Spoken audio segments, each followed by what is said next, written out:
Greetings, innovators and leaders. This is AI for the C-Suite, your compass for navigating the exponential age. I'm Chad Harvey, and we're here to bring you cutting-edge insights on AI tailored specifically for middle-market organizations. Buckle up as we embark on a journey through the transformative world of artificial intelligence.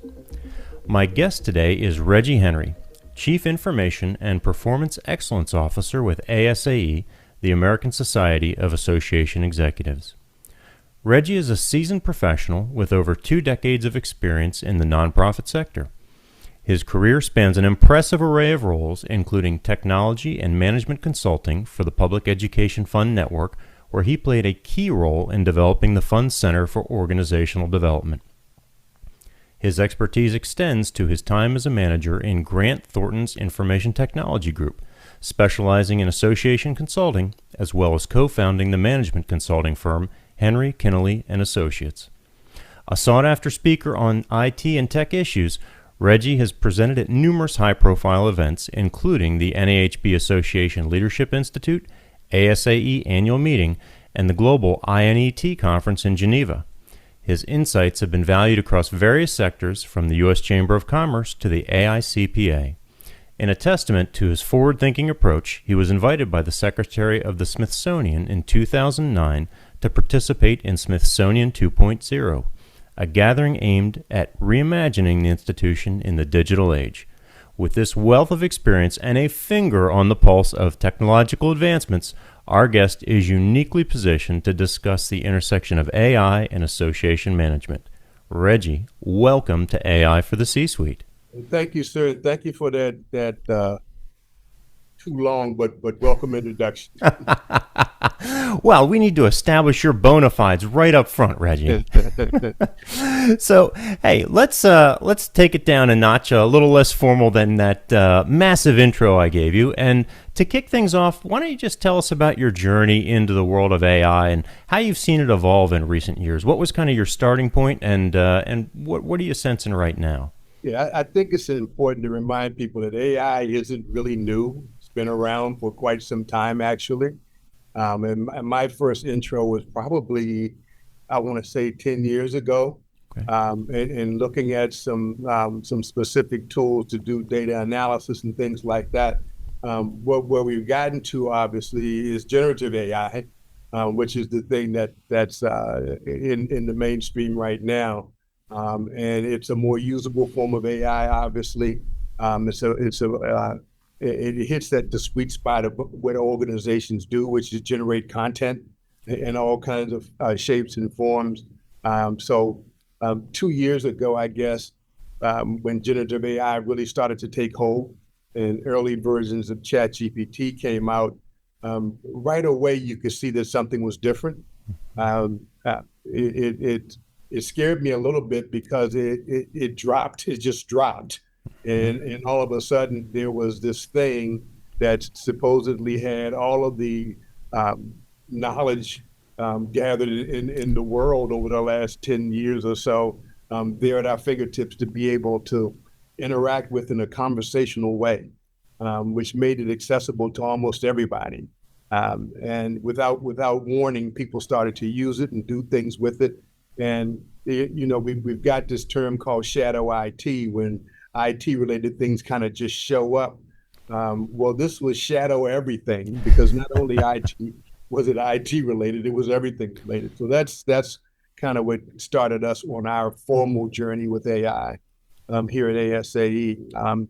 Back in January, we had our first AI summit, and we brought together folks from Microsoft and some other experts to kind of introduce it in a formal way to the association space, if you will. Not that they hadn't already been doing things, but a formal introduction, and started to outline some of the possibilities. We're going to have another AI summit in November, where we're going to actually highlight case studies of associations actually using and doing things with AI. So that's kind of where we are in our journey, right? Excellent. You almost preempted one of my questions there, because I wanted to ask you about how this felt and whether it felt different. And it was very clear from what you just explained a moment ago. When this came on the scene, it did feel different. And I think someone like you that's been around a long time and has seen a lot of different developments, it would have been very easy initially to just dismiss this as, oh, well, this is the next crypto, right? It'll go up, it'll go down, and we'll see what happens. But it seems like you got out in front of this as an organization fairly quickly. Is that accurate? Yeah, we did. It just didn't feel like anything that was a flash in the pan, if you will. It didn't feel like Y2K, for example. It didn't feel like that. It felt game changing. Mm-hmm. Associations at their core are content organizations. Content might look like advocacy, it might look like education, it might look like their annual meetings or whatever, but with generating content and across the organization, if I look at our marketing teams, for example, or our learning teams, for example, they can all be positively affected by AI in ways that we haven't been able to do before. That comes with some challenges, quite honestly. It comes with the challenges associated with content, such as, is there bias in the content, and are we practicing good ethical practices with the content? But unlike some of my colleagues, I don't see that as an AI issue as much as I see that as a content issue. Mm-hmm. Having said that, the thing that I see the associations could do is not just use these publicly available AI engines, but build your own large learning models out of all the content that you already have, and you get away from some of those issues that ChatGPT might bring to the front. Mm-hmm.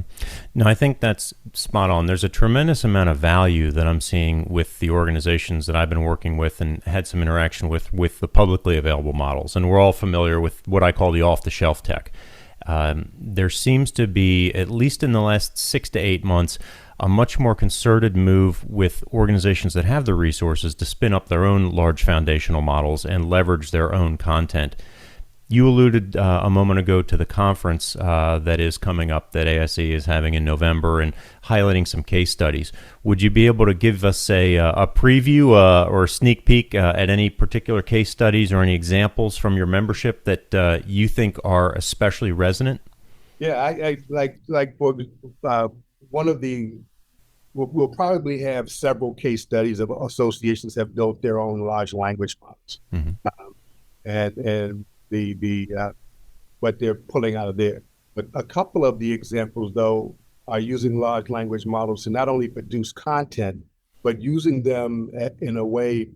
For example, one association loaded all of their past journals into a large language model. Okay?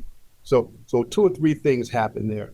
One is all of that content is available in a conversational matter where it hadn't been available before. But they're also using it to connect people. So if I'm a researcher doing research on a specific topic, I don't necessarily know all of the other colleagues in my profession who might be doing research on that topic. Well, you can start to ask the large language model that.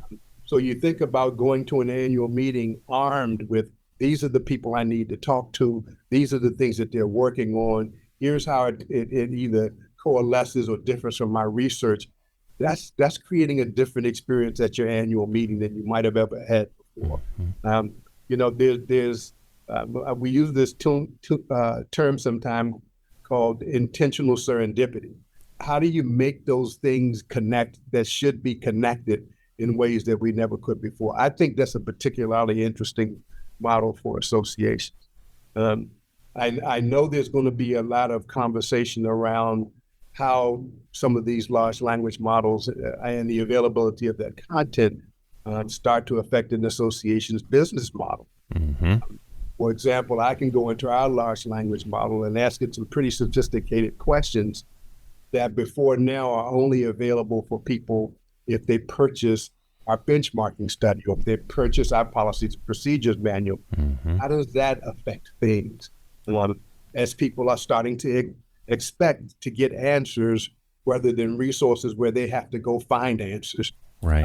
So there's that going on across the landscape, sure. I think that you just hit on something that's really fascinating to me.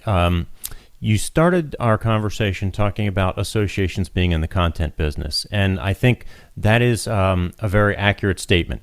And what I see, regardless of whether we're talking about associations or organizations, is we're going through different levels. So there's content and there's information, then there's knowledge, and then I think we're starting to move into a third realm that is knowledge-driven insights at a deeper level than we've been able to access before.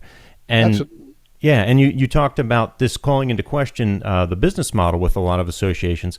I think it calls into question the business model for a tremendous amount of for-profit organizations as well, because knowledge is composed of information, but information is not knowledge.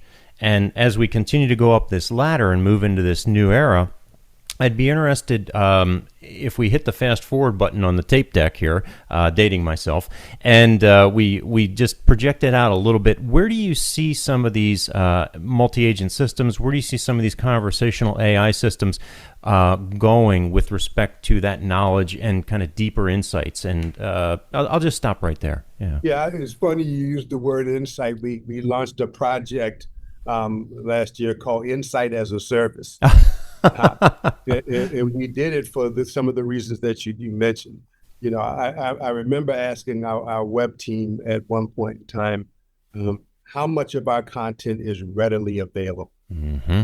And they said, what do you mean by readily available? I thought that was a pretty clear question, quite honestly. I think they gave you a pretty clear answer, too.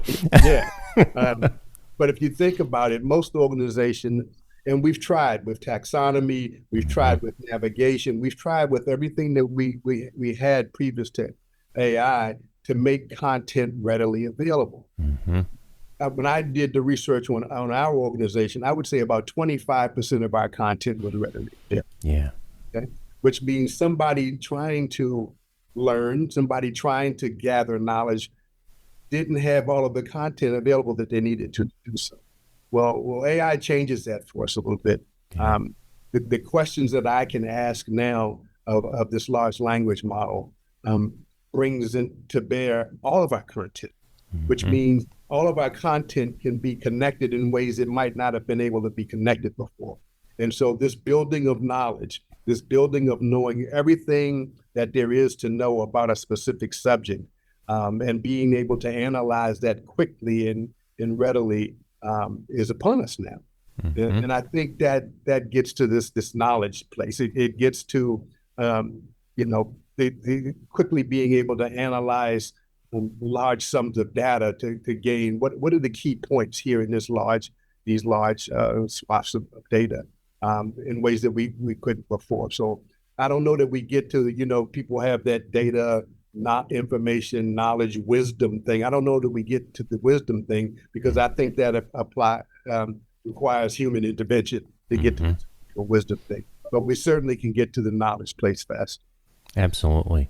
And one of the things that I've come to believe quite firmly is that this technology, generative AI tech, regardless of whether we're talking about conversational, generative AI right now, or whether we're in a year or two talking about independent autonomous agent AI, things like that, I believe this technology actually has the possibility to enhance our experience as humans and bring us closer together instead of taking away jobs and moving us further apart from each other. I think it makes us more human, not less. Yeah, I think that depends on the users of this technology, quite honestly. Just like everything else. When people get involved in things, a whole lot of other things get brought to the table as opposed to just the knowledge that we're seeking. So I think that's going to depend on you. But I think you make a point that I hope most associations take. I made this statement here at ASAE, and I'm going to fight to make this statement real for as long as I'm here, is that we will not be employing AI to replace people. Mm-hmm. We're employing AI to assist people. And I think, I'm not worried about people losing jobs. I'm worried about people not being considered for jobs because they don't have the AI skills that they need. I think that's the thing. So part of my job here is to upskill this organization and its people so that they are effective users of AI. So Mm-hmm. we'll be doing that over the fall, a pretty comprehensive training program that talks about, and again, most of it around generative AI. Mm-hmm. That's what most associations are going to get the biggest bang for their buck. But I'm skilling these people, our staff, to be able to be more effective staff people, Mm-hmm. uh, and take away those mundane tasks that AI can do, so that they can focus on the thought leadership tasks that we need them to do. Mm-hmm.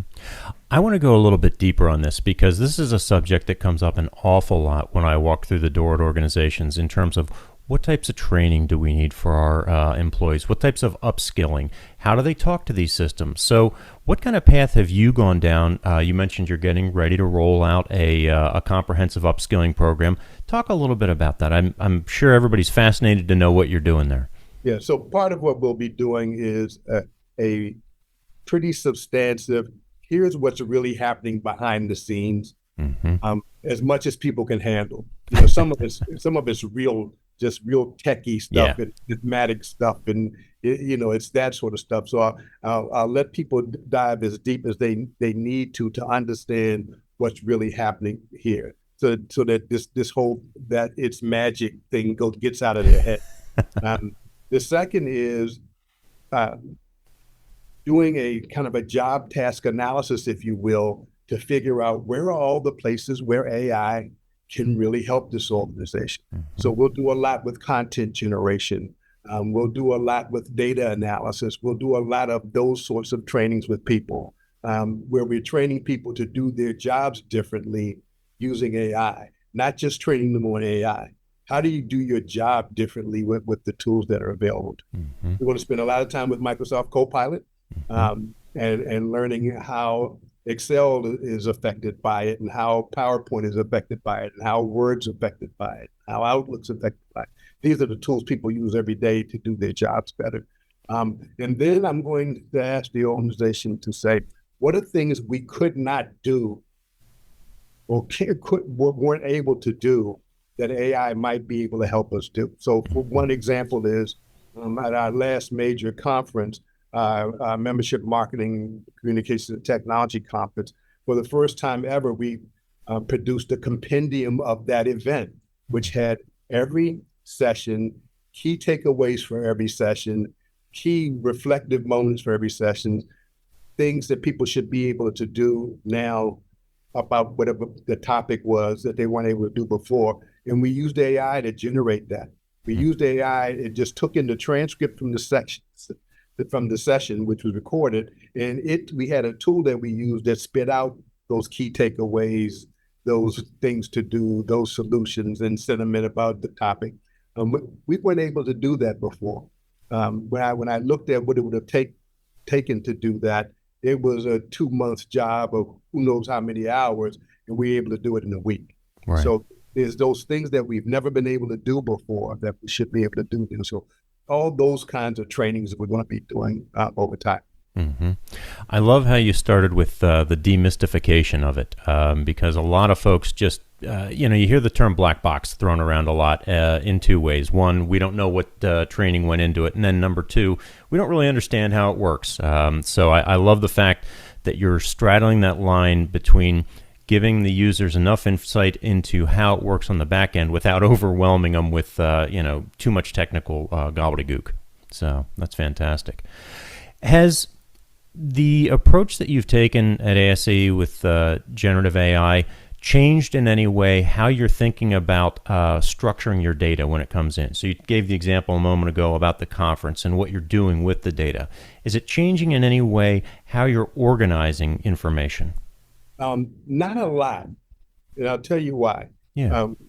For example, one of the things that we have struggled with over the years, we've done a decent job, but not a great job, is having a taxonomy for all of our content. Mm-hmm. Okay? Well, now I can feed that content into an AI engine and have the AI engine create the taxonomy for it. Mm-hmm. And it doesn't matter what the structure of that content is as much as it did in the past. And the same thing with data. I was recently talking to a colleague. His name is Amit Nagarajan, and he's formerly CEO of Aptify, which is a big association management system space. But he has a tool now that will ingest any kind of data that you feed it, okay, and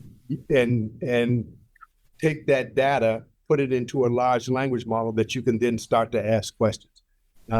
He can feed in benchmarking data. He can feed in content, traditional content like Word documents and PDFs. He can feed in whatever kind of data you need into that system and start to produce results for it. So, AI is good at that kind of thing, of taking disparate kinds of information and codifying in a way that you can start to use it. So I'm not so concerned about the structure anymore as I might have been 5 years ago.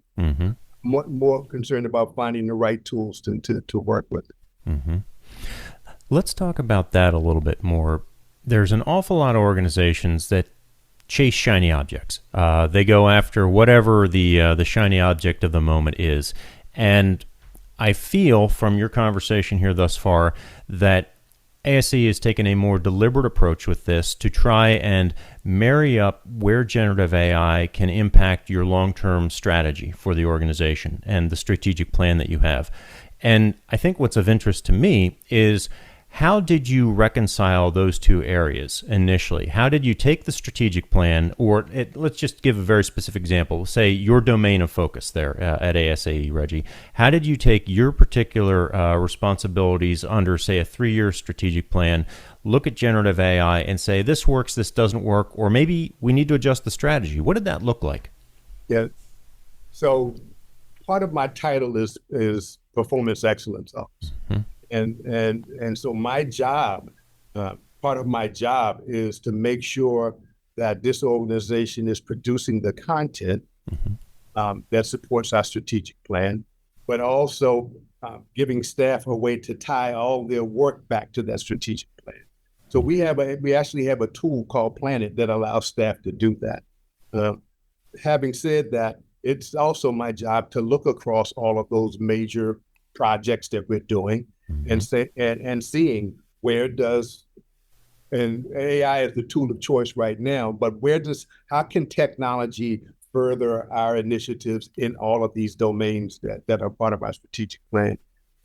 So I guess my simple answer is that's my job. Just part of my job and part of my team's job is to be constantly seeing what technologies can be brought to bear to further our strategic initiatives. But it starts with being able to tie all of our work back to those strategic initiatives, and we have a tool that allows us to do that. Excellent.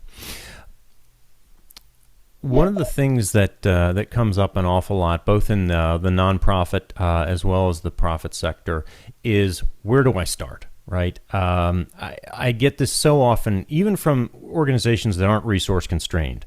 It's the question of, this just seems overwhelming. It's very unapproachable for us. We're not a tech company. Well, I take issue with that because I think every organization at some level is powered by technology. So what advice would you give to other maybe CIOs or CTOs in mid-market organizations that are looking to begin exploring this? What's the first step on the journey there? Well, the first step is to catch up with your staff because they're probably already exploring it.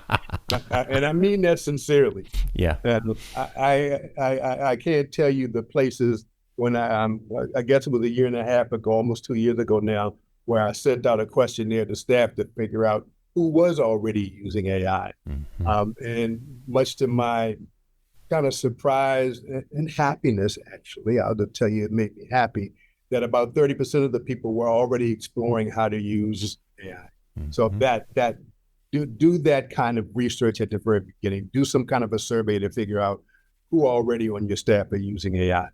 The second thing is to come up with a reasonable policy around AI, okay? Especially around generative AI, because that's the thing that's pushing its way down into our environment. And our policy at ASAE, we've said these are guardrails. I hesitate to make a policy around something that's changing every day, but here are some guardrails. Include things like never feed any personal information into any AI engine, whether it's our own developed engine or one of the publicly available models. challenge your staff to explore a little bit and come back to you with, okay, I've done some exploration. I think these particular tools can help us. Okay.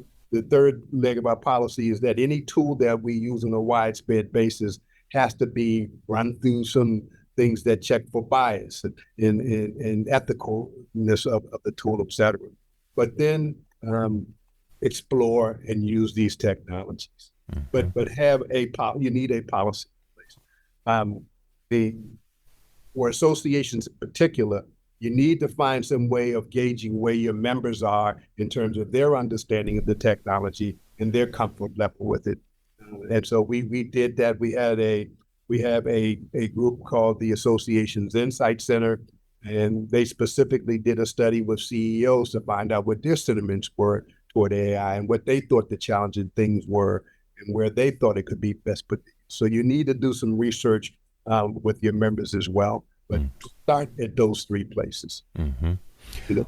How do you think the results or the feedback that you receive from staff is going to change after you go through the educational process with them this fall? Because one of the things that I see is a misconception with organizations. They want to drive this like a top-down implementation project, and there's certain elements to that, but where the true power is where you keep coming back to time and time again here, the frontline staff, the folks that are doing the work, because they're the ones that are going to be able to determine how to best use these tools and how to change the nature of their own jobs. So what do you envision staff surveys looking like post-education this fall? I think we're going to go beyond a survey.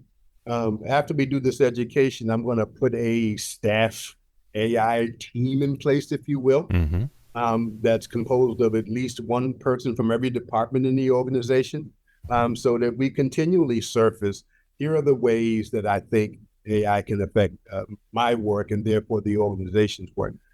I don't think this can be top down. I think the guidelines can be top down. Sure. But you said as much in your question, the people who really understand the work of the organization that is going on, not what's been thought about, but what's actually going on, is the frontline staff. Mm-hmm. I don't pretend to know what our member services area encounters on a day-to-day basis. I don't pretend to know all of the challenges that the learning department is having on a day-to-day basis. They know. Mm-hmm. And so involving them not only in this task force that we'll put together, but at some point in time, having them alter the guidelines a little bit based on what they're experiencing in their AI work over the course of time. So I think having people involved is the most important thing. And our senior team doesn't know any more about AI than the rest of the staff does. Right. So let's just say that and let that guide us a little bit. Fantastic. I want to dig in a little deeper, not because I want to get super geeky and technical, but you talked about the engine that you're developing at ASAE. And I'd be very interested, and I think you've probably touched on a couple elements when we talked about bias mitigation and assessment, things like that, but I'd be very interested in a high-level overview of the type of analysis that you performed when looking at different engines. And I don't know if you're able to share with us which one you selected. You alluded to being engaged with Microsoft Copilot, so I assume you're in the Microsoft universe there. But maybe talk a little bit about what you went through to evaluate different engines, what that looked like, some key considerations there. I think that would be of interest. Sure. So the first thing, and some of this is a technical thing, is to find out, and we're using a company to help build this large language model. We're not building it in-house. Sure. But what I wanted to know from them is, what publicly available engine are you using as the foundation for building our own large language model? Mm-hmm. How much of our data, when you're using that publicly available engine, is made available to that engine to do whatever it needs to do? The third thing is, as best we could, try to determine, through us throwing content at it, how much bias is built into the engine in its decision-making processes.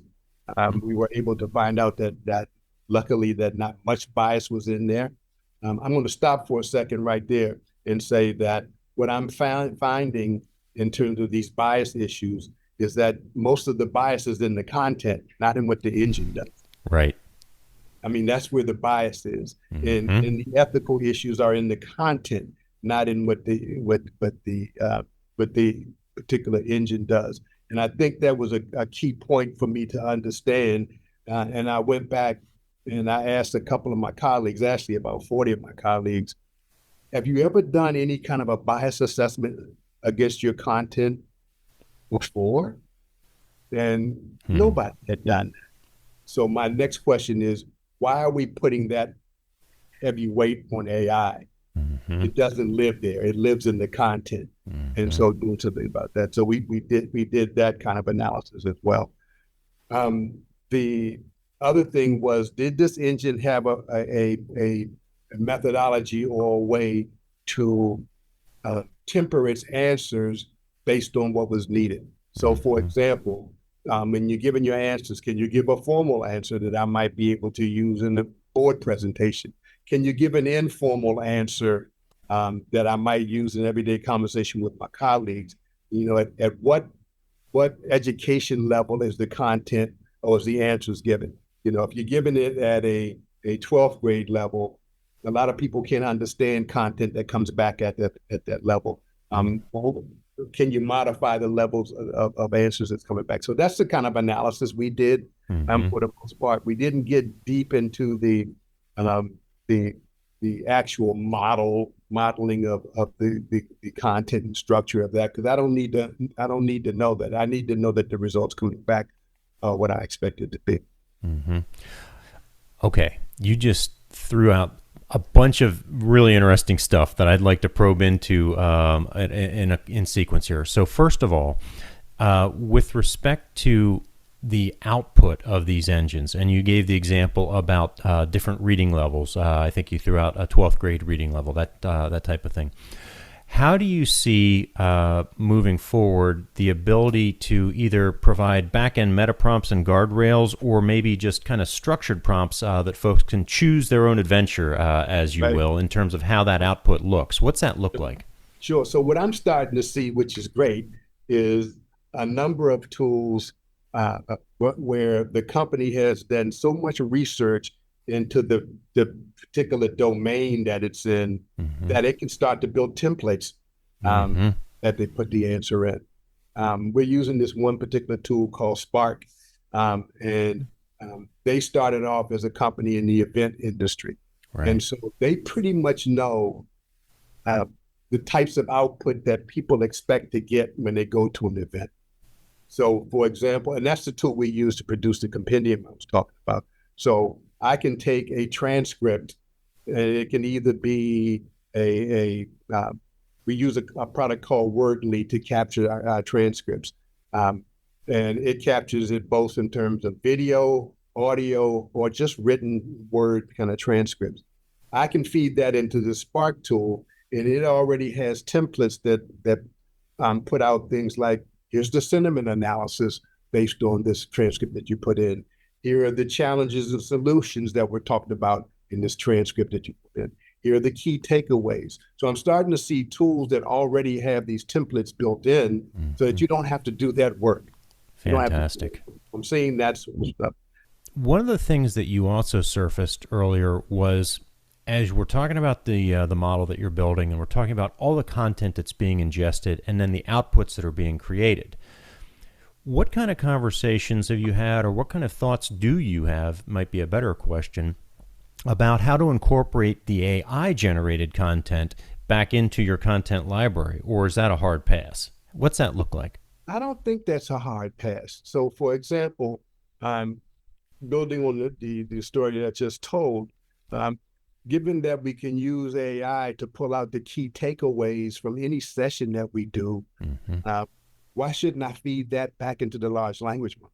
Yeah. Why shouldn't I? Right? Mm-hmm. That's knowledge. You know, I think we have to take this broader view of what knowledge is. And, you know, one of the things that's been just sorely lacking is us taking educational content that comes from a session where we bring together our thought leaders to give us our best ideas, taking that information and making it readily available again. Mm-hmm. I.e., I don't have to have the PowerPoint presentation that they did. I think about us, I would say about 5% of our members, maybe 10% of our members ever get to come to an annual meeting. Why shouldn't that content that was there at the annual meeting be made readily available as well? Mm-hmm. So, I see this cycle of stuff that happens. The educational content is put into the large language model. People use that to generate knowledge that heretofore wasn't available. Why shouldn't that be fed back into the large language model? So I think this becomes almost as important as any other technology that an association has in terms of the knowledge cycle, if you will, of the organization. Mm-hmm. I would imagine that everything that we're talking about is going to be extremely transformative over the next 5 to 10 years, especially with respect. We hope so, right? Yeah. We hope so. Absolutely. We hope so.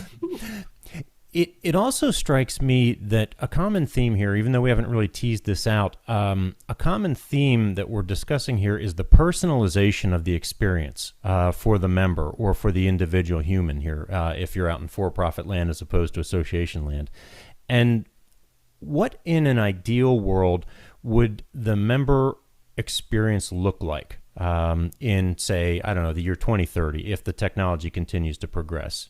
Well, let's say something sooner than 2030. Let's say something sooner than 2030. Okay, because it's the next step for associations or for some for-profit organizations. Mm-hmm. You already know a lot about your customer. Mm-hmm. You know it. When they come to your website, they leave footprints all over the place that tell you, here's who I am, here's what I'm looking for, here's what my challenges are. Here's where I work, here's where I live. You could use all of that information, feed that information into the large language model so that it gives a customized answer based on who that person is. Okay. If I'm a manager at an association or a manager anywhere, and I ask the large language model a question, I want to have that answer not come back to me in CEO speak, because that's not who I am. Right. Okay. I don't want to know the things that a CEO needs to be concerned about, because that's not my job. Mm-hmm. My job is I'm a manager. And so give me back that information in a way that I can consume to help me do my job better. Mm-hmm. Now, when our member logs into our system, I already know who they are, what size organization they work for, what size staff they have. I know all of these things. I went into our large language model the other day and said, I'm a manager at a small association. Okay. We've never had a marketing department before. I want to put together a marketing department of 4 people. What should the positions be and what salary should I pay? And it went back in 30 seconds, came back and said, because you are a small staff association, you should have these 4 positions. None of them was a CMO, because it knew I'm a small staff association. It knew how many staff I had. It knew what our budget was. It knew all of those things. So it gave me an answer that was relative to all of those things. And so that's a different level of personalization than we've ever had before. And so I think the future is brighter than that if organizations use the information that they already have about their customers or members to communicate effectively that way. Mm-hmm. What's something, we talked about the positives there, what's a piece of advice you would give in terms of what to avoid? If I'm dipping my toe into the generative AI world right now, what should I be aware of avoiding? Well, it's some of those things are the common things, like your members trust that you use their information in ethical ways. They trust that you hold their privacy of their information sacrosanct. So don't feed any of their private or identifiable information into any of these public large language models. They don't want that stuff to be out and used by OpenAI or Microsoft or anybody else for that matter. Avoid uh, AI engines that keep your information past the session that you're and most of them are starting to get to that point where they realize that they can just use that information to process what they're doing, and when the session ends, all of that stuff gets erased. Avoid telling your staff no, that they can't use AI, because they are, and they will. Okay, so avoid those kinds of polarizing stances against this technology. Make sure that your board, and doesn't matter if you're a for-profit or a nonprofit, make sure that your board has a window into what you're doing with AI. Make sure that your board approves what you're doing with AI. Make sure that your staff understands what you're doing with AI. And I don't know that you need staff approval, but you need staff buy-in. So if you don't have that buy-in, you're not quite ready yet. So work to get that buy-in. And it's not by forcing tools on people. It's by exposing them to tools and letting them understand and see how those things affect their jobs. From an executive perspective, since you mentioned tools, I'm always fascinated. What are your go-to AI tools, you personally, and which ones have you incorporated as part of your regular workflow? Okay, so we are a Microsoft shop. The things that Copilot is doing right now is stuff that I had wished for years. Here's an example. I was talking to folks at McKinsey about what their content strategy was. How do they maintain their content engine, sort of thing? And they were talking about the fact that they use a university model. You think about professors at universities. Yeah, they teach, but what they really do is a lot of research. So they were talking about the ins and outs of this model. And quite honestly, I was supposed to be taking notes to take it back to my executive team, but I got so enthralled in the conversation that I forgot to take the notes. So I'm sitting down in Word, writing out the notes, and I wrote the words McKinsey University model. And Copilot went out and found where the guy I was talking to had did a presentation about it, and it brought that content into Word. That sort of stuff. Or taking an outline that you've developed and putting it into PowerPoint and having PowerPoint generate a presentation. Those kinds of day-to-day things I use a lot. This tool called Spark that I talked to you about, I use it routinely, or the organization uses it routinely now to take output from our conferences and turn it into compendiums or things that people who didn't attend the conference can really get a feel for what the learning was at the conference. So I use that on a daily basis. I don't use ChatGPT a lot because Copilot kind of built on some of the same kinds of things that it is. And since we are a Microsoft shop, I choose not to use ChatGPT as a standalone. I'm always generating content in one of those tools, either Excel or PowerPoint or those sorts of things. The other day, I loaded up this, I think it was 2,000 to 3,000 row spreadsheet that I use every year to do some analysis. And lo and behold, I hit Copilot's analysis thing, and it built 20 pivot tables, 5 of which I would have had to build on my own, 5 of which I would have not even thought about building, quite honestly, and made the whole analysis thing better. So I use Copilot a lot. I use our own large language model a lot now to answer questions that our members have about the profession. And in this tool called Spark that I use. Fantastic. All right. Reggie, I think you and I could probably keep talking for an hour. Your insights are absolutely fascinating here, and I love the fact I'll just say this. I love it when I get to sit down with somebody that's been around the block a couple times and has enough seasoning to have seen things come and go, but also enough excitement about what the potential is still. And you check all those boxes. So I just wanted to extend thank you on my behalf here for this session. This was fantastic today. Well, thanks for having me. And, I think with this technology right here, I'm trying to humanize it for our organization. I really am. I'm trying to humanize it. And that's probably the best advice I can give our colleagues here who are listening is humanize this technology. It's here to stay. It's the easiest smart technology I've seen developed in quite some time, quite honestly, and it can be transformational. So I'm hoping folks are moving down that path. I love it. I want to find that song, Humanize Yourself, and we'll play that when we air this episode. So thank you again. And for our listeners that want to learn more about ASAE or perhaps even get in touch with you, what's the best way for them to do that? Okay, our website is asaecenter.org. You can find out a lot about the organization and what we do, all the education we do, all the advocacy positions we take. You can find all of that there at asaecenter.org.